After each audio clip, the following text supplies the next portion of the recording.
주의 날개 안에 우리의 신앙적 삶을 좌우하는 가장 심오한 문제는 우리가 하나님과 개인적으로 어떻게 교제하느냐 하는 것인데, 경건한 마음을 가장 풍성하게 표현하고 있는 시편에서 여러분은 경건한 교제 이후에 가끔 우리의 심령 안에서 어떻게 사모함이 일어나는지 알게 됩니다.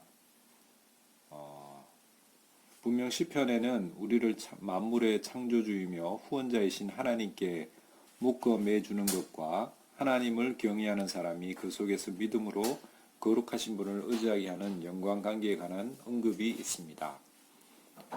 그 속에서 믿음으로 거룩하신 분을 의지하게 하는 영광관계에 대한 언급이 있는데, 그러나 매주는 것이나 관계는 둘 다 영원하신 분과의 교제와는 다른 것입니다. 하나님을 경외하는 사람의 심령은 하나님의 심령과 자신의 심령 상호 간에 서로에 대한 분명한 지식으로 교제하는, 의식하는 것까지 쉼이 없을 것입니다. 사람들 사이에서 상호 교제의 친밀한 연합, 성실함과 사랑 가운데 영혼 간의 일치를 구하는 것이 구약 시편 25편 14절에 암시되어 있습니다.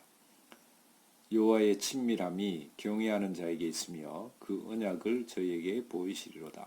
아주 친한 두 사람이 함께 인생의 고난을 겪으며 서로 허물없이 대화하며 상호 간의 비밀들을 간직한 채 살아가는 것과 마찬가지로 신앙에 대해서 구약 성경은 그들이 하나님과 동행했다고 말하고 있습니다. 물론 이것들은 인간의 사건들을 묘사하기 위해서 사용되어진 표현과 용어들로부터 빌린 것인데, 우리가 하나님과 자신과의 교제를 인정하려 한다 할지라도 만일 하나님의 거룩하신 위엄에 대한 깊은 존경심과 더불어 하나님 자신께서 이 목적을 위해서 우리에게 그 용어를 지정하셨다고 확신할 수 없다면 우리는 결코 이들 용어들과 표현법을 사용할 수 없는 것입니다.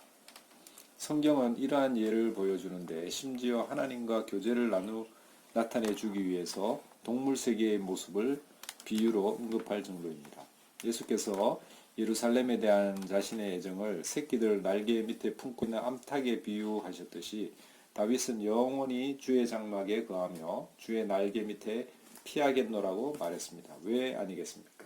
날개 달린 피조물들이 부드러운 교제를 이처럼 나타내도록 창조되었는데, 이로써 하나님의 심령의 움직임을 표현하신 분은 하나님 자신이 아니신가?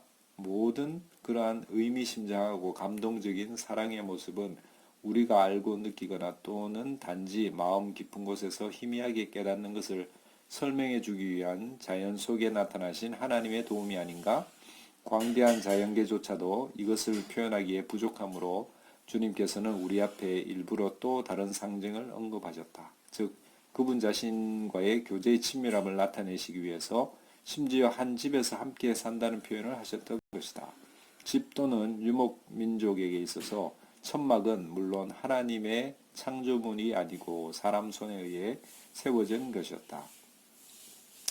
야발 창세기 4장 20절이 장막을 지었을 때 당시 인간의 사회생활은 믿을 수 없을 정도로 발전하였다.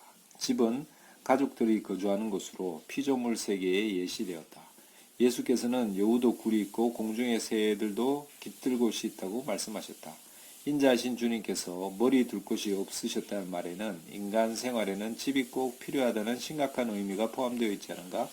친밀한 생활은 오로지 한 지붕 아래에서 함께 거주하는 데서 우러나온다. 식구들이 모인 가정은 사랑의 온상이다. 그것은 아주 밀접한 교제의 줄로 둘러싸인 것이다. 성경에서 집 또는 거주는 신자와 하나님과의 교제가 일정한 행식을 취하는 수단으로 나타난다. 하나님 또한 집을 가지고 계시며 우리가 하나님의 집에 거주한다는 개념은 하나님과의 가장 밀접하고 부드러운 교제를 나타내기 위해서 우리에게 주어진 가장 풍성한 생각일 것이다. 그러므로 여호와의 성막이 의도적으로 광야에 세워지고 곧 시온산 위에 있는 성전에서 연구한 것이 된다.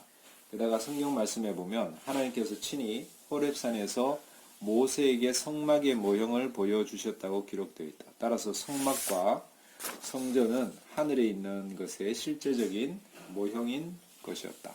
이에 관련하여 시편에서는 하나님의 집에 거하고자 하는 간절한 소원이 표현되어 있다. 시편 기자는 악인의 궁정에 거함보다 하나님 집에 문지기로 있는 것이 좋다고 하였다.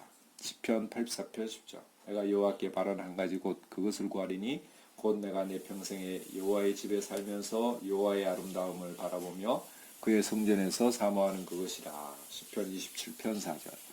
그러나 이것은 영원한 것이 아니었다. 성막과 성전은 단지 일시적인 봉사를 나타낸 것이다.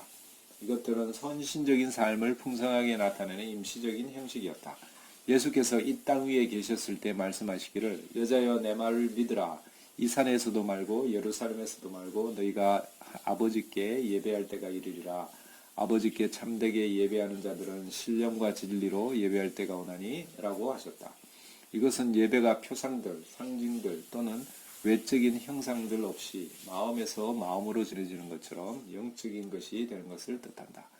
그러므로 만일 우리가 여호와의 집에 거하고자 하는 다윗의 열렬한 소원에 거룩한 공감을 느낀다면 이 세상적인 집, 심지어는 보이는 교회조차도 적용시켜서는 안 될 것이다. 그가 말하는 여호와의 집은 신의 보호의 섭리로 되돌아가는 것을 뜻한다. 그 성전은 더 이상 나무와 돌로 만들어진 상징적인 하나님의 집이 아니라 하늘나라에 있는 하나님의 장엄한 궁정인 것이다. 하나님께서는 하늘나라에 계신다. 거기에는 그분의 웅장한 성막이 있다. 거기에 그의 영광스러운 성전이 있는 것이다. 예수께서 우리에게 하늘에 계시는 아버지라고 기도하라고 가르쳐 주실 때 그분께서는 영혼을 세상적인 모든 것으로부터 떼어내어 우리 심령을 높은 곳으로 끌어올리신다. 우리가 더 이상 우리 하나님의 위엄에 관해서 세상적인 견지에서 생각하지 않게 하시기 위해서 말이다. 우리의 인생 모든 날 동안 여호와의 집에서 산다는 것은 매일 아침, 오후, 밤에 살아계신 하나님과 아주 밀접한 교제를 나누므로 우리의 생각이 그분을 향하고 우리 영혼 속에 그분께서 말씀하시는 소리를 들으며 우리 주위에 그분의 거룩한 임재하심을 깨닫는 것이다.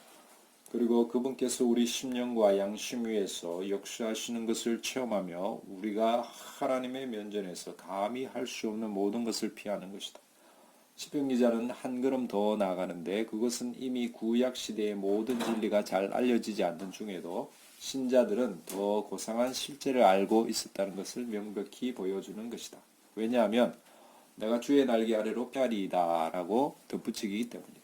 위에 계신 하나님의 영광에 관해서 생각하는 것, 그분의 거룩한 성전에서의 삶을 그려보는 것, 백보자 앞에서 천사들과 성도들 사이를 활보하는 것으로는 충분하지 않다. 여호와의 집은 우리와 그분과의 교제를 둘러쌀 것이다. 더욱이 그 집 속에서